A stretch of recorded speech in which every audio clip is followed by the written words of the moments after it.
I have with me Lily Devine. She is a longtime blogger on Steemit, as long time as a person can be, I suppose. And she is very prolific, talking about her life as an expat in Mexico, making delicious, tasty concoctions, and taking beautiful photographs of sunsets, and her adventures driving up and down the mountain. Hi, Lily. Hi, how are you? I'm good. How are you doing today? Busy but good. Excellent. Okay. So you are currently living in Acapulco, Mexico. Yeah, it's kind of our landing pad in many ways for Mexico when we decided to move here. It seemed to be the freest place. And in many ways it is the freest place. It's the easiest place to start a business. Without, it just seems like there's a lot more government elsewhere in Mexico, I'm finding, the other hotspots, expat hotspots. So I think we made a good choice with Acapulco. Mm-hmm. It probably won't be our long-term place, though, because it's pretty hot here. It's tropical weather, especially this time of year, and we like cold weather. We like our snow and stuff, so Yeah. we will be moving eventually, but for the foreseeable future, we're here in Acapulco, and it was a crazy journey to get here. Yeah. So, how long have you guys been down there? It's you and your boyfriend, right? Yeah, we've been down here. It'll be 2 years in February because we showed up right before that for the second annual in Acapulco. Mm-hmm. But yeah, it took us like several months in our on the run processes between, getting arrested and finally getting down here to Acapulco. But yeah, it's been about 2 years almost. So, and since then, you've done pretty amazing things. I would say you came to Acapulco with very little in the way of resources, money, etc. And you guys you have a house that you're renting, right? And you're doing some farm type stuff, and you are operating businesses in the city. Yeah, we're basically doing the unthinkable in a lot of ways. We crossed over the border with a mindset of we'd rather be homeless in Mexico than in jail in the United States. So we, okay, we only have $50. That's not enough to get to Acapulco, but we can get over the border and figure it out from there. Mm-hmm. And with the help of a friend, we did. And, now we're here. And basically everything we do has just been an attempt to make things happen. It's like, what do we know how to do? What can we offer to the people here? What do the people here want? And that's how it's worked out. As far as Steemit's concerned, now it's just like a shot in the dark to share our story, and then apparently everybody wanted to hear about, all this other stuff too. So now it's getting to the point where sunset posts make more money than, stories and stuff like that, just because what people want kind of dictates what we share. Right. Yep. Serving the market. Right. Okay. And you were able to get a new camera a while back. Several new cameras. Yeah, it was an investment because we were taking a bunch of pictures anyway with crappy cell phone cameras, and we lined up a Steam loan with ModProbe, and he was like, yeah, let's do it. And within like a couple days, we had, pretty well started making our money back on it. Within a month, we had already paid it off and had enough for another camera. And then John comes in with if you make $3,500 in a day on Steemit, you can get this shiny red camera. And that's how the third one happened. But it gives us a lot of versatility, and we've really broadened ourselves because we don't have to, well, I want the camera. No, I need the camera. And it's the same with the laptop. We just got a new laptop for that reason too. It's finally getting to a point to where we can focus on these things and really do what it's worth. Because like nobody's been showing Acapulco in the light that we have, and that's a shame. It's an amazing place. So many people say it's just a shithole because of the news. It's not. Okay, on that note, I'm gonna share some pictures that I dug up on your blog. By the way, everybody, if you want to follow Lily on Steemit, if you're not already, which you probably are, it's at Lily, Lily dash DA dash VINE, Lily Divine. This is a duck. I really wanted to show this beautiful. Do you want to say something about your poultry? Yeah, that's Hugo. Okay. He's Hugo Verde. He's my hissing Muscovy male that's much gentler than pretty much any other Muscovy male we've interacted with, so we keep him around. Yeah. He's a sweetie. And you have how many birds there on your mountainside? I have no idea, but we have ducks, chickens, and quails. Okay. And are you growing vegetable matter too to eat? That's the idea. We have little plants, but everything's been so busy. The way we've been putting it is like we have so many plates spinning in our hands that we've dropped a couple that we still need to, go back and pick up. Gardening's one of those. I know that feel. We're not thriving. Yeah, that is a stately duck. Look at his eyes. Yeah. What color? Yeah. They look kind of blue-ish. They're like a real light blue. That's part of why I love him. That and his little tail that wiggles when he's pissing it. Most of those ducks in those pictures with him are huge now, which is crazy. Yeah, because this was a couple months back. Yep. And here I have some gorgeous pictures of Acapulco sunsets. Lily posts sunsets, like, would you say almost every day, or Yeah, they might not be of the day of, but almost every day there's a sunset or cloud post, and none of them are edited. So like all those colors you see there, those are actually what the sky looks like here. Yeah, and I have been there, so I can attest to this fact. Like, bam, the sky, when you go outside around sunset time, it's just, wow, just gorgeous. And look at that. Wow. So, what attracts you to this? I know you talk about greater freedom and entrepreneurial freedom, right? Is that pretty much, and oh yes, you were running from the law, but. Yeah, it's like, well, we went on the run, almost 2 years ago. Like, actually, we got arrested about 2 years ago at this point, and we had already wanted to move out of the country. We had already considered Mexico, just not super heavily. We really looked into like places like Cambodia more. But Mexico, as soon as we got arrested, I remember sitting in jail thinking, Mexico sounds pretty good right now. And it didn't really take us long before we were, talking about it out of jail. And it was like, no, let's just go there. And Acapulco seems like a great place to start. We like cities, we like mountains. Get both of those there. It's not the big, government craziness that is Mexico City. There's like, and we did a lot of research into places like, San Miguel de Allende, or however you pronounce it. One of the cities of Eternal Spring, though, but it's known for, lots of immigration police and things like that. PV is another place where you get a lot of police brutality and stuff like you do in the States. So that was all stuff we really considered. And there was also the fact that there is this anarchist community that was at least giving it a shot here, and that was interesting to us too, We have respect for Berwick, and he was showing us and saying, hey, things are better here, and doing so in small enough ways to where like, okay, we'll give it a try. That place looks beautiful. That view looks beautiful. And I mean, of all the things that people get on Berwick about, like, I've seen people get mad at him saying Acapulco isn't what it is and he just lives in the rich part of town. No, it's like he does, but I mean, it's not that rich.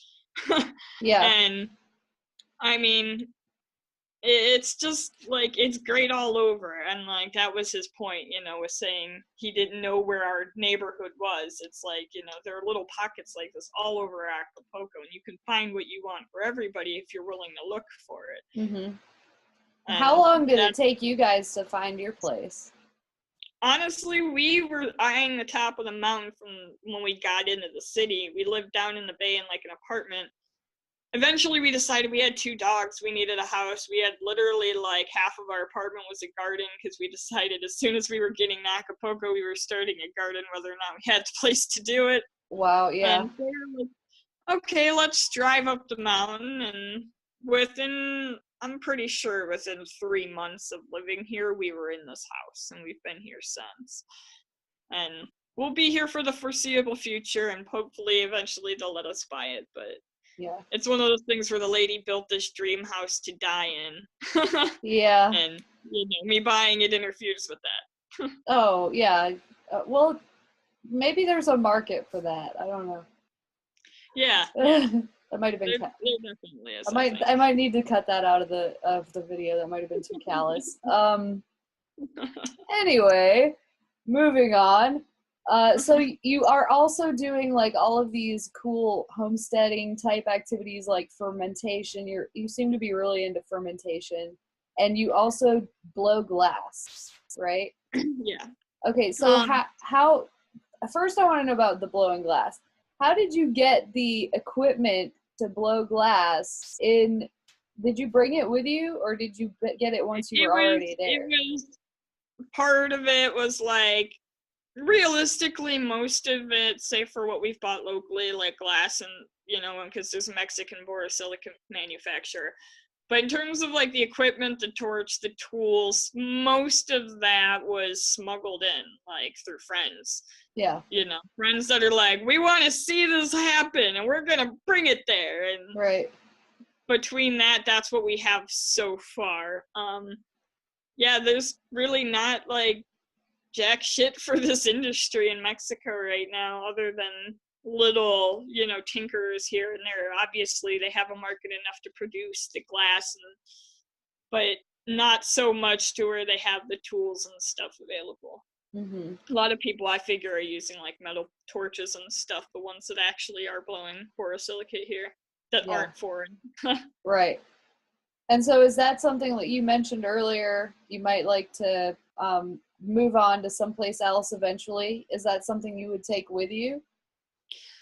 Well, the idea is, if all goes according to plan, in the next year we'll have started a glass factory. And the idea of that is, once I have who I need to run the place trained, I can walk away.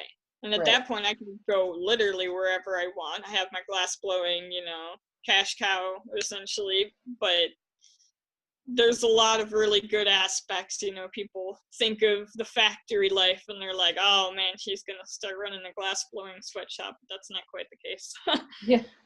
But it's one of those things, we just kind of get it set up to a point where it can run itself, and then we go do what we want, which I'll just be taking my equipment with me, whatever that equipment may be at that point. But I'll still be blowing glass wherever that is.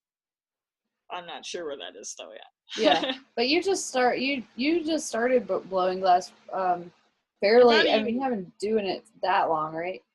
No, about a year ago is when I really got started, and honestly, there have been like several month hiatuses as, we've needed to pay bills and stuff like that. Sitting there all day learning how to blow glass isn't super profitable when you have, rent to pay and stuff. Right. Finally getting to a point now where I can do that again. Yeah. Well, that's really cool that you can bring such an equipment intensive creative skill or that you can even start it in a foreign country or where there's not that much access to the types of tools that you need. And in fact, it's just having the guts to make your tools. A lot of new glass blowers don't have the guts to do that, and I've gotten a lot of criticism for that. Like, the fact that I made my own kiln is like, oh man, what is she doing? It's not like it's dangerous, but it's just like, but I paid $1,500 for my kiln, so everybody else should have to. Right. It's a typical artist like mentality that is kind of poisoning the artist sphere in a lot of ways. So tell me also about your fermentation stuff that you do. Well, that started when, like, realistically, I've always wanted to try, like, kraut and stuff like that, and I still actually haven't tried sauerkraut just because it got hot as soon as I got ready to do it. But it started when Kenny, from Kenny's Conscious Kitchen, brought the Who, SCOBY. by the way, last week's episode, by the time this airs, it will have been 3 weeks ago. But we had an episode with Kenny from Kenny's Kitchen. It was episode 1, and you can find it on our page. Go ahead, Lily. Yeah. Well, he brought a SCOBY in his bag with him when he came to Acapulco last year and was brewing kombucha down here. I've heard of kombucha. I had heard that, it can help with, digestive troubles and stuff like that. And since I've lived in Mexico and life's been pretty stressful, things have not been the greatest in that department. So by the time, like, he was passing SCOBYs out to leave, I was like, give me one of those things. Yeah. And I got one of the bigger ones. Like, I bought one of his big brewing jars, which isn't even that big compared to my other jars now, which is funny. But yeah, I just got brewing and did it with an open mind, but I kind of assumed it wasn't going to help me, and then it did help me, and I was like, well, maybe there's something to this. And 13 gallons of brewing capacity later, I'm, really into it. I'll be starting another ginger bug, and the idea of just fermenting all this stuff. Erica did that post recently on the fermented rice water. I want to try that. And you see the benefits firsthand of these things, making vinegar and, seeing it help your chickens or seeing it help yourself. And you're like, okay, it's not all just, rotten stuff in a jar or Right. whatever. Yeah. There's something to it. It's not all crap. And I know that fermentation's getting a bad rap recently. People are really into the raw and vegan stuff, and, that's not always in line with that. And I don't know. I think more of a flexitarian diet's best. Yeah. I love fermented foods. I'm crazy about kimchi and sauerkraut and vinegar and all of but haven't yet. Yeah. So basically what we should gather here is that you've got like several businesses going on from your home base there in Acapulco. So you're doing Steemit, you're doing posting photography and blog posts on Steemit. You've got fermentation things going on that you're selling the products of that, and you're doing glass blowing. And was there anything else? There's farming and and you're raising birds here and there. They're just like little things. We have a restaurant, every once in a while. We have a pizza oven, so when we want to be, we can be a pizzeria, and it's the best pizza in Acapulco. Of all the things I will say, I love Acapulco, but the pizza here sucks. Yeah. Really. And that's something that if you're not familiar with Acapulco or Mexico, people do run restaurants like in their garage or in their courtyard in front of their house or whatever. Yeah, and it's fine, and nobody gets like harassed or arrested, and people get to eat decent food, and people make money. So it's really a beautiful thing having that kind of nice like street economy, works out for everybody. It's the most inspiring things about living here is just driving around. Like, it gives you the overwhelming thought, like, I can do anything here. You got these people just sitting in front of stores that are selling exactly what they're selling, sitting on their sidewalk selling it for cheaper and not getting any issues. And it's like, see, that's what it should be like. Right. You should have the option to buy from the guy with the table or the guy in the fancy shop. Right, totally. Okay, so I think the last thing I wanted to ask you about was just your general adventures of going around Acapulco. And I know you guys have a pickup truck, right? And you often post like, here's what we did today in the pickup truck, the adventure that you have. Yeah, I like to ride around in the back of it because it gives you a good view of the city, and it's nicely air conditioned. Mm-hmm.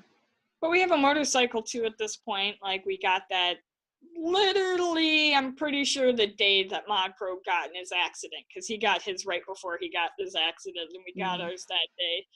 But we ride that around too. We've been known to go to the market and literally stack the bike up with boxes of chickens to ride home. So it's us and Nice. like 6 chickens. Right. Which is always fun. You know, we do it like the Mexicans, and a lot of Mexicans remark on that. But yeah, and we also travel around like locals doing taxis and collectivos when we need to too. Like, I can't really drive by myself, stick, certainly not on these hills very well, so I just kind of, you know, come around in a collectivo most of the time, sometimes a bus, very rarely a taxi because they're expensive. But Yeah. yeah, there's all sorts of ways to travel here. It's so easy to get around, and Uh, walking's easy too. yeah. So, so what's like your favorite? I know what's your favorite place to go or thing to experience there? Honestly, the first thing that comes to mind is the botanical garden. Okay. It's unexpected because you think of the ones in the States and it's, oh, it's kind of lame, but you get there and you're like, okay, this is cool, and then you think you're to the end of the thing and you see these signs that point off into the jungle that say Zona de Aventura. It's like Adventure Zone, and Right. you know, then you have to climb over a boulder yard and stuff up part of a mountain, and it's like, okay, you don't have stuff like that. Right. And we also have the zip line. I haven't done that yet. But yeah, for 50 USD, you can go on the world's longest zip line over open water, and you do it Superman style. So Is they have that you. built? Oh, is that built It's already? done. It's Oh finished. my gosh. They just Yeah. announced that like in February. Yeah, I guess it doesn't take that long to string a well, cable, but yeah. Mexico's known for like keeping shit hush hush until they're almost done, and then they're like, "Hey, we have a zip line," and it's Right. like, "Whoa, that thing literally came out of nowhere." Yeah.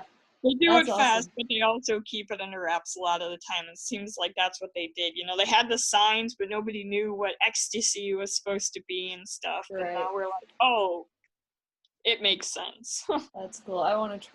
I kind of want to try it. Yeah, I've I'm heard not sure.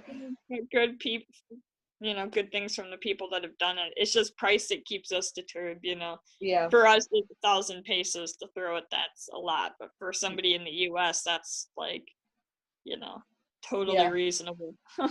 Yeah. So what are your plans coming up here in the future?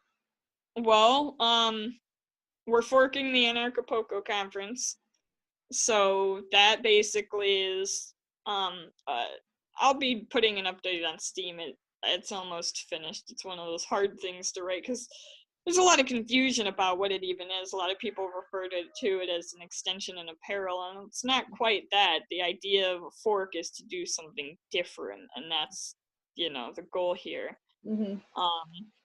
So yeah, we're gonna see how many people are gonna get involved and how awesome that's gonna be over the next couple months. There's the glass blowing thing.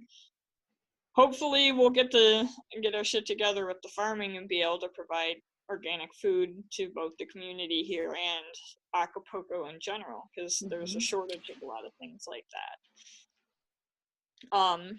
So yeah, like, realistically, the plans are kind of never ending. Hopefully more traveling in the future, especially to through Mexico. I want to see all the stuff that we were running too quickly to see the first time, you know, to really see. When you only have a little bit of money, it's like, okay, let's just get there and we'll worry about looking at shit later. Yeah.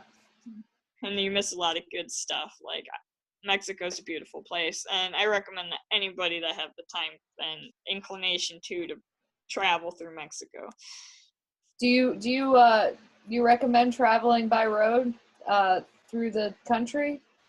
I have no, like, the only thing I say in terms of, you know, Mexican roads being dangerous is at night things can get a little dicey because they do a lot of construction at night, especially out in the middle of nowhere. And that Mm-hmm. construction isn't very well lit or very well, like, hey, here's construction, until there's like guys shoveling the roadway that you're driving on. Right. So Oh, like that's always fun. so I suggest people, like, the reason we stopped driving at night was just because of that. Like, it was just too hard to predict too hard to predict where topes, speed bumps were. Mm-hmm. And so it was like, okay, we'll just sleep, get up at sunrise. But like, we never had any issues. We camped on the side of the road, and it wasn't, ever a stressful experience. It was just kind of, okay, we're tired, let's go to bed, we'll drive in the morning, and Mm-hmm. wake up in the morning, we'd spend a little time looking around where we were, which, we slept in a salt flat. And Mexican roads are not as scary as people put them out to be. Even the free roads, like, people say to stay on the toll roads, but I hear more friends having issues on toll roads than I do on free roads. Mm-hmm. The only issue with the free roads is they can get a little crazy, they're like local roads, lots of speed bumps, lots of twists, lots of turns. Yeah. I think the phrase that a expat that came back here, he stayed for a couple months and then he drove down here. The way he described the area north of Acapulco was, driving through there made a man out of me. And it wasn't like, he wasn't like, oh, I was afraid of my life or I was chased or anything like that. He was just like, no, those roads were crazy. It was beautiful, absolutely beautiful, but it was crazy driving. And that's the only thing. Like, it can be a little crazy driving here, it's a lot more anarchist in that way. But I suggest people, if you're gonna road trip, try Mexico. It's pretty cool. Awesome. And people are friendly. They'll save your ass if you break down. That's always good too. Well, thank you so much for joining me, Lily. Everybody go follow Lily on Steemit and read her wonderful posts and look at her gorgeous photographs and keep in touch. And